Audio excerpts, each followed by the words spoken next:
सुप्रभात। सभी हिंदी साहित्य प्रेमियों का ब्रिजेश सर्व एजुकेशन में स्वागत है। तो चलिए आज की कक्षा हम प्रारंभ करेंगे। इससे पहले वाले वीडियो में हम लोग द्विवेदी युग पढ़ चुके हैं। आज हम लोग हिंदी में जो आधुनिक युग का विभाजन करते हैं डॉक्टर नगेंद्र जी, उसमें तीसरा जो भाग है छायावाद युग, इसके बारे में अध्ययन करेंगे। जो छायावाद का समय निर्धारित किया है डॉक्टर नगेंद्र के अनुसार सन 1918 से 1936 ईस्वी में। इसमें कहीं कहीं विद्वानों के द्वारा 1938 ईस्वी भी माना जाता है, लेकिन इसको ही प्रमाणित किया जाता है 1938 ईस्वी में। चलिए अब छायावाद युग का हम प्रारंभ करेंगे, देखेंगे इसमें इसकी क्या विशेषताएं हैं, इसमें कौन कौन प्रमुख कवि हैं और उनकी क्या क्या रचनाएं हैं, जहाँ संभावित प्रश्न बन सकते हैं। चलिए प्रारंभ करते हैं। आधुनिक युग में जो छायावाद युग है, इसको आचार्य रामदास शुक्ल जी ने छायावाद का समय जो है 1918 ईस्वी से शुरुआत माना। मतलब इससे पहले जो युग था वो द्विवेदी युग था, लेकिन सन 1918 के बाद की जो कविताएं आई, जो पद आए, जो रचनाएं आए, उनको इन्होंने छायावाद युग में स्थान दिया है। और जो छायावाद के प्रमुख 4 स्तंभ हैं, उनमें आपके पंत जी, पंत मतलब सुमित्रा नंदन पंत जी, और निराला मतलब सूर्यकांत त्रिपाठी निराला जी। वर्मा में एकमात्र कवित्री हैं जो छायावाद के प्रमुख कवित्री के रूप में महादेवी वर्मा जी। इसके बाद आते हैं प्रसाद जी, जो नाटक के सम्राट माने जाते हैं जयशंकर प्रसाद जी। ये 4 कवि जो हैं अद्भुत प्रतिभा के धनी कवि थे और इन्होंने ही छायावाद में अपना प्रमुख स्थान रखा है। ये चारों कवि छायावाद के चतुर्थ स्तंभ माने जाते हैं। परीक्षा में ऐसे पूछा जाता है, 3 विकल्प इसमें दे दिया जाएगा, पंत जी, निराला जी, वर्मा जी, और पूछ दिया जाएगा इसमें कौन एक कवि दूसरे के नाम, जैसे रामधारी सिंह दिनकर दे दिया जाएगा, आधुनिक के कवि दे दिया जाएंगे, नागार्जुन दे दिया जाएगा। इसमें कौन कवि जो है छायावाद के नहीं है। आप लोग इसको याद रखिए, ये चारों कवि हैं पंत जी, निराला, वर्मा और प्रसाद। इनका पूरा नाम बताएं, इस चीज को आप लोग याद रखिए। ये चारों छायावाद के चतुर्थ स्तंभ माने जाते हैं। चलिए अब द्विवेदी धीरे धीरे समाप्त हो रहा था और धीरे धीरे रचनाएं जो है छायावाद की ओर अग्रसर हो रही थी। तो जो छायावाद में इन चारों कवियों ने अपनी अपनी रचनाएं प्रस्तुत की, उनमें कब प्रकाशन हुआ, किस रचना को प्रथम माना जाता है, इसके बारे में अध्ययन करेंगे। जो प्रसाद जी थे, जयशंकर प्रसाद जी वाराणसी के रहने वाले थे और इन्होंने जब रचनाएं शुरुआत की तो प्रथम रचना वो जो अपना छायावाद के रूप प्रस्तुत की, उनमें झरना को माना जाता है। जैसे ये आचार्य रामदास शुक्ल जी के अनुसार जो जयशंकर प्रसाद की उनकी रचना झरना, जिसका प्रकाशन सन 1918 ईस्वी में हो चुका था, इसको इन्होंने छायावाद की प्रथम रचना माना है, जो प्रसाद जी की 1918 ईस्वी में। और भी इनकी काफ़ी रचना है, आंसू हैं, कामायनी है। इसके बाद इन्होंने बहुत ही अच्छे नाटक लिखे हैं, समुद्र, ये सब नाटक जो है जयशंकर प्रसाद जी के ही हैं, जो छायावादी कवि हैं। आगे देखेंगे हम प्रसाद जी की रचनाएं झरना, जो उसका प्रारंभ 1918 में हुआ था।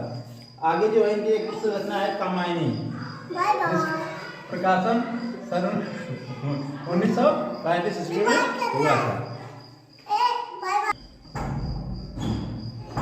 चलिए आगे देखते हैं हम लोग। जो कामायनी का प्रकाशन हुआ वो यहाँ से प्रश्न हो जाता है कि जयशंकर प्रसाद की रचना है कामायनी, उसका प्रकाशन वर्ष क्या है। उसका प्रकाशन वर्ष 1935 ईस्वी में। इसमें क्या होती है, जयशंकर प्रसाद की प्रमुख रचनाओं में अपना स्थान रखती है। आगे देखते हैं।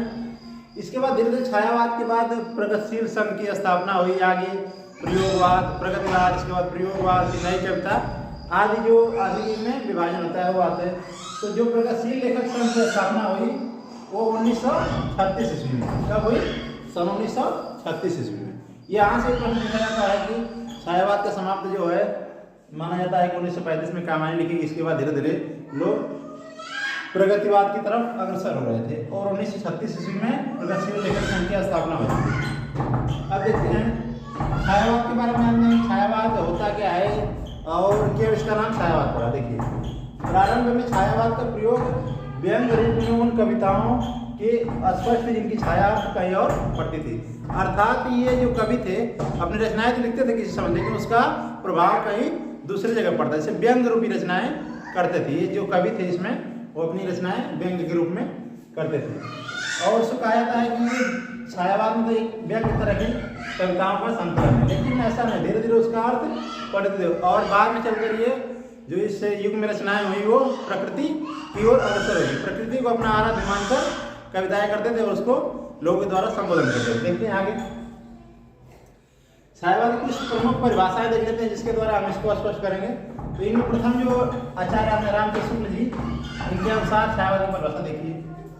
छायावाद शब्द का प्रयोग दो अर्थों में समझना चाहिए। एक तो रहस्यवाद के अर्थ में, जहाँ उसका संबंध काव्यवश होता है, अर्थात जहाँ कभी उस अनंत अर्थात अज्ञात भूतम को आलम्बन बनाकर अत्यंत चित्रमयी भाषा में प्रेम के उनके प्रकार से व्यंजना करता है। छायावाद शब्द का दूसरा प्रयोग काव्य शैली का पद्धति विशेष के व्यापक अर्थ में होता है। देखिए जो आचार्य रामचंद्र शुक्ल जी ने कहा कि छायावाद जो है उसको आलंबन के रूप में तो प्रकृति को माना जाता है, लेकिन उसका प्रभाव कहीं दूसरे व्यक्ति के रूप में पड़ता है। रहस्यवाद एक रहस्य बना रहता है इसमें कि जो रचनाएं की गई हैं वो प्रकृति को तो मान दी है, लेकिन किसी को आलंबन बनाकर उसका प्रयोग दूसरों के लिए किया गया है। आगे देखिए शंकर प्रसाद जी, जो ये पूछा जाता है कि ये परिभाषा मान दे दिया जाएगा इसमें आगे से 2-4 शब्द। छायावाद शब्द का प्रयोग दो अर्थों में समझना चाहिए, तो ये किसकी परिभाषा है तो पता रहेगा, तो आप लोग बता दें आचार्य रामचंद्र शुक्ल जी। आगे एक परिभाषा प्रमुख है जयशंकर प्रसाद जी, जो खुद छायावादी कवि हैं। उनके अनुसार जब वेदना के आधार पर स्वानुभूतिमय अभिव्यक्ति होने लगी तब हिंदी में उसे छायावाद के नाम से अभिहित किया गया। देखिए स्वयं की वेदना, मान लीजिए कवि के मन में अंतर्मन में कुछ दुख है, उसको अपनी कविताओं के द्वारा वो प्रकट करता है और उस वेदना को काव्य शैली के रूप में विशेष अर्थ में उसको प्रस्तुत करे अपनी रचनाओं के द्वारा, तब वहाँ छायावाद प्रारंभ होता है। और इसकी परिभाषा जो दी है वो जयशंकर प्रसाद दी। इनकी परिभाषा याद रखिए आप लोग। जब वेदना के आधार पर स्वानुभूति अभिव्यक्ति होने लगी तब हिंदी में उस छायावाद के नाम से अभिहित किया गया। जब वेदना मान लीजिए लेखक कभी कोई दुख है और उसको अपने स्वानुभव से अभिव्यक्त करे काव्य में, तो उसे हिंदी में क्या करते हैं, छायावाद के नाम से जाने लगा। अभिहित मतलब जाना छायावाद के नाम से जानते हैं। आगे डॉक्टर नगेंद्र के अनुसार छायावाद स्थूल के प्रति सूक्ष्म का विद्रोह है। और छायावाद क्या है, ये परिभाषा बहुत परीक्षण हो जाता है। डॉक्टर नगेंद्र के अनुसार छायावाद जो है स्थूल के प्रति सूक्ष्म का विद्रोह है, मतलब कि छोटी वस्तु से बड़ी बातों को कहना है, यही इनकी कहने का अर्थात डॉक्टर नगेंद्र के अनुसार स्थूल के प्रति सूक्ष्म का विद्रोह है। अपनी छोटी छोटी बातों से बड़े लोगों तक अपनी बात पहुँचाना ही छायावाद है।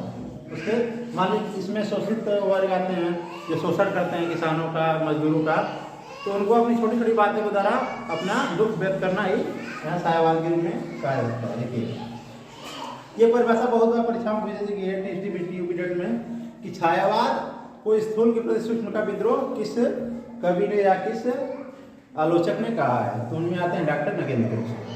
आगे देखिए छायावाद एक विशेष प्रकार की भाव पद्धति है जो जीवन के प्रति एक विशेष भावात्मक दृष्टिकोण है। एक विशेष प्रकार छायावाद पद्धति जो अपने जीवन में उठे कष्ट दुख को प्रकट करता है।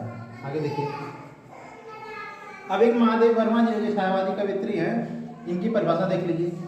छायावाद तत्वतः प्रकृति के बीच जीवन का उद्गीत है, उसका मूल दर्शन सर्वात्मकवाद है। देखिए ये परिभाषा भी कई बार परीक्षाओं में छायावाद जो है तत्व प्रकृति के बीच जीवन का उद्गीत है। जैसे प्रकृति द्वारा हमें जो भी वस्तुएं मिली हैं उनमें हमें अच्छाई ढूंढनी चाहिए, उनमें अपना प्रेम देखना चाहिए और उसी को अपने गीतों के माध्यम से प्रस्तुत करना ही छायावाद कहलाता है महादेव वर्मा के अनुसार। आगे उसका मूल दर्शन सर्वात्मवाद है और वो जो अपना उसका मूल दर्शन मानते हैं वो सर्वात्मवाद सभी को बोले के सुख को प्रदान करे। आगे देखिए अब इसकी एक सर्वमान्य परिभाषा देख लीजिए जो सभी लोग इसको ग्रहण करते हैं। प्रेम प्रकृति और मानव सौंदर्य की स्वानुभूति में रहस्य परक सूक्ष्म अभिव्यंजनात्मक एवं प्रतीकात्मक शैली जिससे काव्य में होती है उसे छायावाद कहा जाता है। देख लीजिए प्रेम प्रकृति, इसमें प्रकृति को अपना एक प्रेम आराध्य देव माना जाता है और उन्हीं के द्वारा स्वानुभूतिमय से उन्हीं में जो प्रकृति में सौंदर्य चीजें हैं उनको अपने अनुभव से स्वानुभूतिमय से रहस्यपरक बातें जो उसमें दिखाई देती हैं उसके द्वारा सूक्ष्म अभिव्यंजना मतलब छोटी छोटी बातों को अभिव्यक्त करना एवं प्रतीकात्मक शैली में उसको प्रतीक के रूप में अभिव्यक्त करना ही छायावाद के नाम से जाना जाता है। ये सर्वमान्य परिभाषा है, अर्थात हमको प्रकृति से प्रेम करना है, उसमें जो सौंदर्य दिखाई देता है सूक्ष्म सूक्ष्म बातों को अपनी कविताओं के द्वारा अपने पद के द्वारा मनुष्य को समर्पित करना ही छायावाद कहलाता है। ये सर्वमान्य परिभाषा है। देखिए और इसमें जो प्रकृति के सुकुमार कवि कहे जाते हैं सुमित्रानंदन पंत जी। बहुत ही ये परीक्षा में बार पूछा जाता है कि प्रकृति के सुकुमार कवि किसको कहा जाता है, तो उनमें सुमित्रानंदन पंत जी आते हैं। और उनकी एक जो प्रमुख रचना है वो काफी बार परीक्षाओं में पूछी जाती है। छोड़ दुर्मों की मृत छाया, तोड़ प्रकृति से भी माया, बाले तेरे बाल जाल में कैसे उलझा दूं लोचन, छोड़ अभी से भूल अभी से इस जग को। ये जो है सुमित्रानंदन पंत की ये रचना काफी बार परीक्षाओं में दी जाती है। और ये प्रकृति के अत्यंत ही प्रेमी हैं, प्रकृति में ही अपना जीवन व्यतीत किया और उन्हीं में रहकर रचनाएं करने लगे, इसीलिए इनको प्रकृति का सुकुमार कवि कहा जाता है। इसकी अगली वाली वीडियो में हम इन चारों कवियों की रचनाओं को, उनके नाटक, उनके उपन्यास, जो पद लिखे उनके बारे में वर्णन करेंगे। आज के लिए हमारा इतना ही प्रयास। छायावाद के बारे में पूरी परिभाषा बताए, कहाँ से प्रारंभ हुआ है, इसके बाद कौन सा युग आता है और छायावाद की जो और परिभाषाएं बन सकती हैं, सर्वमान्य परिभाषा है।